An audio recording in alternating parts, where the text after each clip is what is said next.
देश कोलकाता रेप की बात कर रहा है। कभी कभी सच कितना डरावना हो सकता है, ये आप इस घटना को पढ़ या सुनकर समझ सकते हैं। इस घटना की क्रूरता समझनी हो तो समझिए उन दरिंदों की मानसिकता जिन्हें जानकर हर कोई आंखें लाल कर रहा है। आज गला काटने से होने वाली पीड़ा से 1000 गुनी अधिक पीड़ा दी गई उस लड़की को। थोड़ा सोचिएगा तो रूह कांप जाएगी। उसके परिवार वालों पर क्या गुजरा होगा आखिर। जब भी उन्हें अपनी डॉक्टर बेटी याद आएगी, वे मृत्यु जैसी पीड़ा से गुजरेंगे। अपनी बच्ची को याद कर करके तड़पते रहेंगे। उन दरिंदों ने केवल एक लड़की को नहीं, उसके पूरे परिवार बल्कि कहे कि पूरे समाज को मारा है। मेरे मन में बार बार बस एक ही बात आती है, क्या होगा मेरे बोलने से? क्या उखाड़ लेंगे हम बोलकर?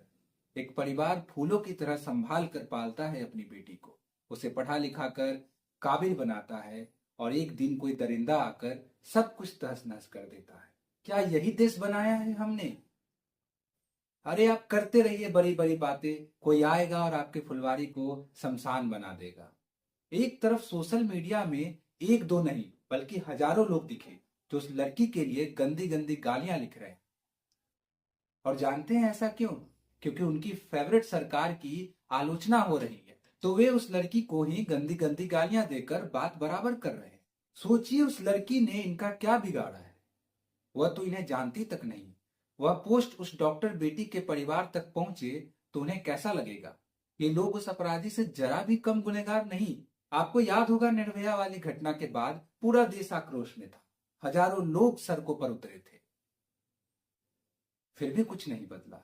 कभी सोचा ऐसा क्यों? क्योंकि इस देश में खुद को सबसे ज्यादा इंटेलेक्चुअल कहने वालों ने कभी इस पर चर्चा की ही नहीं कि इस बीमारी के बढ़ने का मूल कारण क्या है और इसे रोका कैसे जाए। जब चर्चा होती है तो सरकार को गाली वाली दी जाती है और कुछ दिन बाद एक शांति छा जाती है, और तब तक नहीं टूटती जब तक कि किसी और बहन के साथ कुछ अनहोनी नहीं हो जाती। अगर इस पार्टी के शासन में कांड हो तो उस पार्टी वाले आंदोलन करते हैं, उस पार्टी के शासन में हो तो इस पार्टी वाले हुड़दंग करते हैं। इससे अधिक कभी बात हुई ही नहीं। इस अपराध के बढ़ने के दर्जनों कारण होंगे, हम आज तक उसकी पहचान नहीं कर सके क्योंकि हम कारणों पर ही बात नहीं करना चाहते और ना ही इसके सॉल्यूशन पर कभी बात करना पसंद करते। हम बस हल्ला करके चुप हो जाते।